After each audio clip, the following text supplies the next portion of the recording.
ભુવાઓ ફરી ફરી ફરી ફરી ફરી ફરી ફરી અને આયા છે. કોઈએ કીધું કે આ જગ્યાએ જબરી માતા છે, આ જગ્યાએ જબરો ભુવો છે. તો બધી જગ્યાએ બધા કોકના કહેવાથી બધી જગ્યાએ રવિવાર ભર્યા, દોણા જોડાયા, પાઠો નખાયા, મૂળા જોડા બોધ્યા અને જાત જાતનું વિધિઓ કરી, બધું કર્યા, બધા કરીને આયા છે. હું જાણું છું, પણ જો મારા સાનિધ્યમાં આયા હોય ને, તો મારી કૃપા જોતી હોય ને, અને જે સુખની આશા લઈને આવ્યો ને એ આશા પૂરી કરવી હોય ને, તો તમારે મારી ભક્તિ કરવી પડશે. એટલે ભક્તિ એટલે કે મારી આરતી ઉતારવાની જરૂર નહીં, મારા દીવા કરવાની જરૂર નહીં, મારી અગરબત્તી કરવાની જરૂર નહીં. હું માતા જે પ્રવચનમાં જે શીખવાડું, જે ભાવ આપું ને, એ ભાવ તમારા જીવનમાં થોડો ઘણો અમલ કરી જોજો, એ મારી ભક્તિ જ રહેશે. જેમ કે હું સોલંકી પેઢીની માતા છું, ક્યારેય મારા ભાવિક ભક્તોના ઘેર હક નહીં કરું કે મને બેહાડો, મને મંદિર આલો, મને દીવો આલો, મને હુકડી આલો, ક્યારેય નહીં કહું. કેમ કે હું સોલંકી પેઢીની માતા છું. મારી વસ્તી મને પૂજે છે ને, મારો દીકરો મને મોને છે ને, મારી ભક્તિ કરે છે ને, એમાં મને માતાને ખૂબ હરખ ને પ્રસન્નતા છે.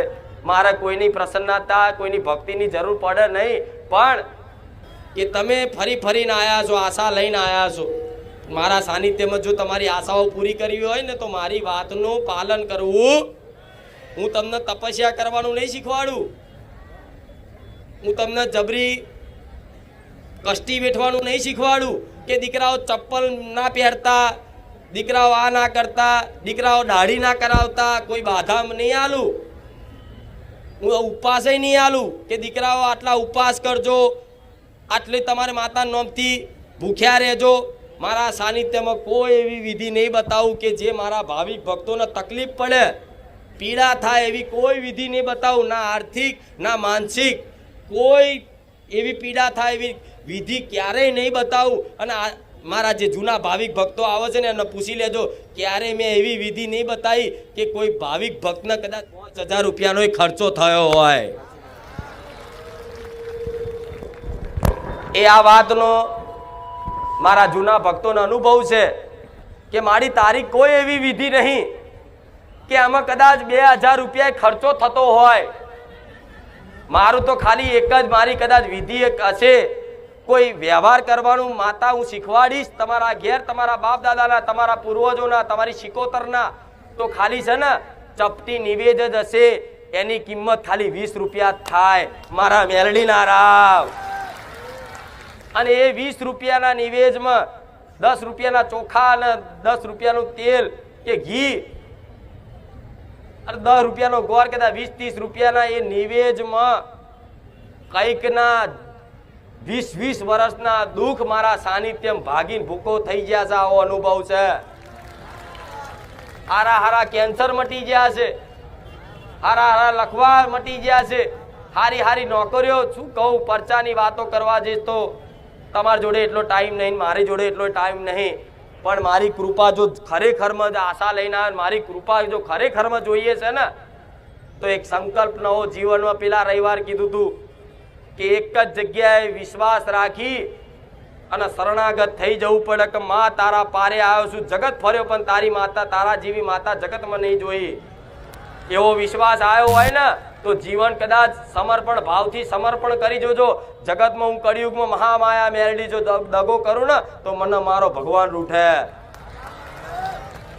દગો દેવમાં ના આવે, દગો માતામાં ના આવે, ચારે ના આવે.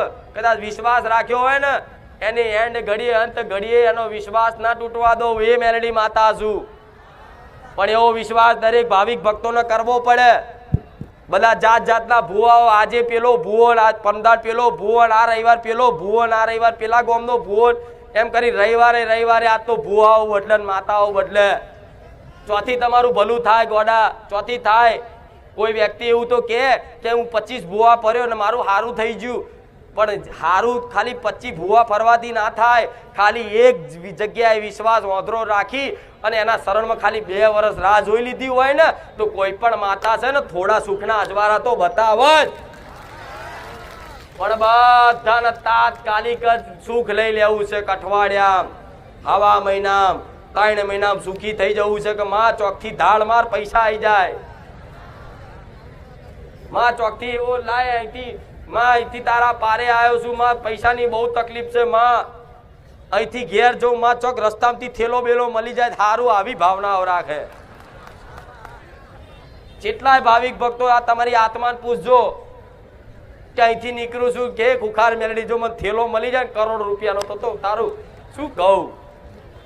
આવી ભાવના રાખે માતા જોડે. હું માતા બધાના આવા અરજીઓના આવી પ્રાર્થના હોભરતી હોય, હું માતાએ હસતી હોય કે દીકરા શું કહું તને, તું ડાયરેક્ટ બેંક જોડે આવી અને આખી બેંકને નહીં માગતો અને થોડું આટલું માગે છે. પણ માતાને શરમ આવે. આવતા તે કદાચ કોઈ દીકરો એમ કે માં મારે તો તું જોઈએ છે તો કરોડોના ઢગલા કરી નાખું. તમારી જે કામના હોય એ પૂરી થાય. એવું નહીં કે પૈસા ના આવે. હા, તમને જો પૈસાનો કદાચ કામના હોય ને અને કોઈ પણ માતાજીની એક જ જગ્યાએ વિશ્વાસ રાખી ભક્તિ કરી જોજો, એના રવિવાર ભરી જોજો. આજે નહીં 6 મહિને તમને સુખના અજવાળા ના થાય અને ગોળા તમારા ઘેર ધનના ઢગલા ના થાય. મને મેરડીને કહેજો. પણ હું એ શીખવાડીશ કે પૈસાથી દુઃખ મટતું, પૈસાથી દુઃખનો અંત. તમે જે પૈસાની માંગણી કરો છો ને એવા પૈસા વાળા એ લાઈનમાં ઉભા રહેશે. એટલે તમારે તોથી નક્કી કરી લેવાનું કે માં પૈસાથી સુખ નહીં, તારા સાનિધ્યમાં આવીને જોયું અમારી જરૂરિયાત હશે, અમારી આવશ્યકતા હશે ને એટલું માં આપજે. બસ માં અમારે વધુનું જોતું. આ જે સાચો ભક્ત હોય ને જે આવી પ્રાર્થના કરે ને એના મારા જેવી માતા છે ને હાથે કરી ના લગ લે દીકરા વાપર વાપર. પણ એ દીકરો ચારે રાજી ના થાય ને તેના ભર્યા ભંડાર કરી નાખું. પણ આજ તો કામ થઈ ગયું એટલે માતા કોણ શું પાછું દુઃખ પડે એટલે કે માડી દુઃખી થયો એટલે આવ્યો. આ દુઃખ પડ્યું એટલે માતા હોભરી છે. નકન જવાની તો ચરબી ના ભર્યા રહેતા. માતા બાતા ના હોય. આ તો બધું ધતિંગ કહેવાય, આ બધું નાટક, આ તો બધી અંધશ્રદ્ધા. એના પછી એ અંધશ્રદ્ધા કહેવા વાળા થોડા ઘણા 10 વર્ષો ન્યાકર્યા ને એટલે એને તે ચોક દોણા નખાવા જવું પડ્યું મજબૂરીમાં. તારે એને એવું ભાન આવ્યું ખારું આજથી 10 વર્ષ પહેલા જો જાગી ગયો હોત ને માં, 10 વર્ષ પહેલા તારા જેવી મને માતા મળી ગયો હોત ને માં, તો આજ મારો બેડો પાર થઈ ગયો હોત, મારો ઉદ્ધાર થઈ ગયો હોત. આજ કઈક ભાવિક ભક્તો ના અંદર પ્રશ્ન થતો હશે કે માં થોડી 5 વર્ષ પહેલા મળી જાય હોત મારી થોડા 10 વર્ષ પહેલા અમને મળી જાય હોત તો મારી આ જે 10 વર્ષમાં જે અમે ગુના કર્યા, જે પાપ કર્યા ને માં, એ તારા ભરોસે અને તારા વિશ્વાસે આવા પાપ ના આવા ગુના ના થાત, આજ અમે સુખી થઈ ગયા હોત માં. પણ ભલે ગમે તેવા તમારા દુઃખનું મુખ્ય કારણ શું? તમારું કરેલું કર્મ. જેણે જેવું કર્મ કર્યું છે એ કર્મ અનુસાર સુખ અને દુઃખ દરેકના જીવનમાં આવવાના. એટલે તમારે એવું નહીં માનવું કે હું એકલો દુઃખી છું. ભગવાનનો બનાવેલો વિધાન છે, ભગવાનનો બનાવેલો નિયમ છે કે જે જેવું કર્મ કરે છે, જે જેવું કાર્ય કરશે એ કાર્ય અનુસાર, એ કર્મ અનુસાર એને એવું ફળ પ્રાપ્ત થશે. જો તમે પુણ્ય કર્યા હશો ને તો તમને સુખ મળશે અને તમે જો પાપ કર્યા હશો ને તો તમને દુઃખ મળશે. તો તમે તો પાપ અને પુણ્ય બે ભેગા કર્યા છે તો ઘડીક સુખ અને ઘડીક દુઃખ તમારા જીવનમાં આવતું જતું રહેવાનું ને.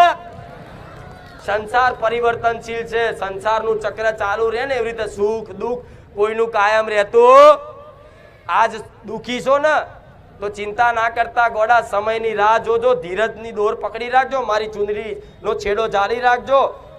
હું માતા એવું કહું છું આજે દુઃખ છે ને તો કાલે સુખ આવશે, આવશે ને આવશે જ. તમે કશું જ નહીં કરો ને, કદાચ કશું જ નહીં કરો ને, અમથા બેહી રહેશો ને સમયની રાહ જોઈને તોય આવશે.